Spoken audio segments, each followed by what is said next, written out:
बाबा साहब अंबेडकर न होते तो आज आर.के. पटेल न होते। सांसद चित्रकूट में धूमधाम से मनाई गई डॉक्टर भीमराव अंबेडकर की 133वीं जयंती, जिसमें निकाली गई भव्य शोभा यात्रा। चित्रकूट में भारत रत्न बाबा साहब अंबेडकर की 133वीं जयंती समारोह धूमधाम से मनाया गया। इस दौरान जनपद में विभिन्न सरकारी कार्यालयों, राजनीतिक दलों, बसपा, भाजपा, सपा, कांग्रेस व सामाजिक संगठनों ने कार्यक्रम आयोजित किए। Doctor B R. अंबेडकर जयंती समिति ने मुख्यालय में भव्य शोभा यात्रा का आयोजन किया, जिसमें हजारों की संख्या में महिलाएं, बच्चे व युवा एवं संघ के पदाधिकारी भी मौजूद रहे।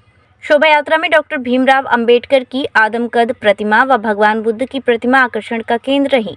शोभा यात्रा पटेल तिराहे से शुरू होकर धनुष चौराहा होते हुए पुरानी बाजार चौराहा पहुंची, जहां शोभा यात्रा का स्वागत किया गया।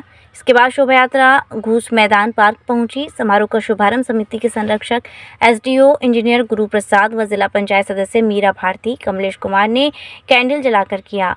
वहीं दूसरी ओर भारतीय जनता पार्टी अनुसूचित मोर्चा अंबेडकरवादी के बैनर तले किशोर वाटिका में डॉक्टर भीमराव अंबेडकर की 133वीं जयंती का शुभारंभ बांदा चित्रकूट सांसद आर.के. सिंह पटेल ने प्रतिमा पर माल्यार्पण कर किया। इस दौरान उन्होंने कहा कि आज हम लोग देश दुनिया में बाबा साहब डॉक्टर भीमराव अंबेडकर की जयंती मना रहे हैं। आज उनकी वजह से हम लोग यहाँ खड़े हैं। उन्होंने कहा कि बाबा साहब अंबेडकर न होते तो यहाँ आर.के. पटेल न होता। आज हम उनके सिद्धांतों पर चल रहे हैं। बाबा साहब के सपनों को साकार करने के लिए सभी ने समय समय पर प्रयास किया।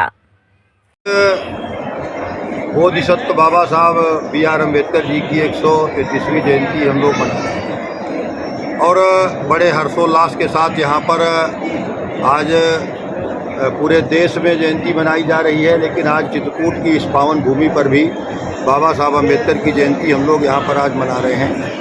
ऐसे मौके पर मैं बाबा साहब को नमन करता हूँ, वंदन करता हूँ, प्रणाम करता हूँ, श्रद्धा सुमन अर्पित करता हूँ। और जो भी बाबा साहब के अनुयायी यहाँ पर आए हैं उन सभी को मेरा प्रणाम है, सभी को मेरी तरफ से हार्दिक शुभकामनाएं हैं। बाबा साहब ने जो हमें आज यहाँ पर आज जो हम खड़े हैं तो बाबा साहब अंबेडकर की बदौलत हम लोग खड़े हैं। बाबा साहब अंबेडकर न होते तो आज आर.के. पटेल भी यहाँ न होता। तो इसलिए बाबा साहब अंबेडकर के उन सिद्धांतों पर चल करके आज हम यहाँ खड़े हैं और बाबा साहब के सपनों को साकार करने के लिए बहुत समय समय पर तमाम लोगों ने प्रयास किया है।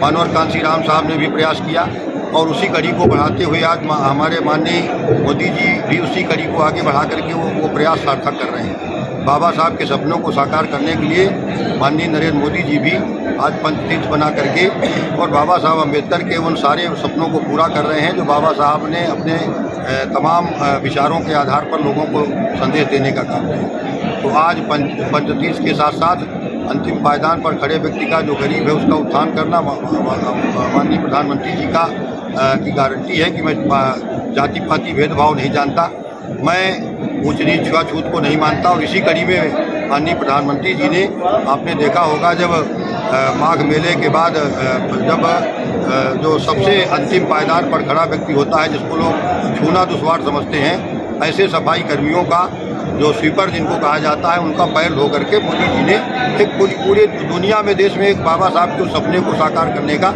एक संदेश देने का काम किया। और आज उसी कड़ी में आज बाबा साहब का चूँकि बड़े लंबे संघर्षों के बाद बाबा साहब अम्बेडकर ने इस देश को संविधान बना करके दिया और उस संविधान के दायरे में आज बहुत सारे लोगों को आज सबको समानता का अधिकार मिला हुआ है। आज सबको पढ़ाई का अवसर है, आज सबको आगे बढ़ने का अवसर है। तो इन सारी बाबा साहब के जीवन कृतित्व से लेकर के हमें प्रेरणा मिलती है, इतिहास से प्रेरणा मिलती है, प्रेरणा से जागृति आती है, जागृति से सोच बनती है, सोच से ताकत बनती है, ताकत से मोदी जैसा शासक बनता है। तो इसलिए आज बड़े पैमाने पर आज हमारी देश की राष्ट्रपति भी पहली बार भारतीय जनता पार्टी की सरकार में पहले तो रामनाथ कोविंद जी को बनाया गया और आज एक आदिवासी महिला को जो कोल बिरादरी से हैं उनको राष्ट्रपति बना करके भी बाबा साहब के उन सिद्धांतों को आज पूरा करने का काम किया जाता है। जहाँ ज़मीन स्तर पर भी भेदभाव को ख़त्म करके आज समानता का, सबका साथ, सबका विकास, सबका विश्वास का काम हमारी सरकार कर रही है, वहीं आज बाबा साहब के उन सारे सिद्धांतों को लागू करने का काम कर रही है। तो आज इस जयंती के मौके पर मैं पूरे देश को, दुनिया को, सबको नमन करता हूँ, सबको प्रणाम करता हूँ और बाबा साहब के सपनों को साकार करने के लिए सबका आह्वान करता हूँ कि बाबा साहब के सपनों को हम सब लोग मिल करके साकार करें, राष्ट्र निर्माण का काम करें। चित्रकूट में बाबा साहब की प्रतिमा नहीं है और आने वाले समय में निश्चित तौर पर मैं आपको वचन देता हूं, हम लोग बाबा साहब की प्रतिमा का प्रस्ताव बना करके शासन को भेज रहे हैं और शासन से भी अनुमति हम जो हमारा संस्कृति मंत्रालय है वहाँ से ले करके, जो हमारा संस्कृति मंत्रालय इसकी अनुमति देता है, तो उससे अनुमति लेकर के हम कोई प्रतिमा कहीं किसी स्थान पर उचित स्थान पर लगाने का पूरा प्रयास करेंगे। सरकार की तरफ से भी मुझे लगता है इसकी अनुमति होगी और सरकार अनुमति देगी, प्रतिमा लगेगी और सरकार अगर सार्वजनिक स्थान पर कहीं पर प्लेस नहीं मिलेगा तो निश्चित तौर पर हम बाबा साहब के नाम पर कोई न कोई पार्क बना करके विकसित करने का काम करेंगे। जय गुरुदेव हॉस्पिटल महोली रोड मथुरा। हमारे यहाँ minor OT, emergency, ICU, PICU, NICU, सभी प्रकार की सिटी स्कैन, एक्सरे, अल्ट्रासाउंड, अत्याधुनिक पैथोलॉजी लैब, प्राइवेट एवं जनरल वार्ड, डीलक्स रूम, महिला चिकित्सकों द्वारा डिलीवरी सुविधा, आंखों का ऑपरेशन, दांतों का उपचार, सभी प्रकार के ऑपरेशन, उचित दर पर दवाइयाँ, 24 घंटे एम्बुलेंस सुविधा, जनपद में सबसे कम दर पर 100 रुपये में ओपीडी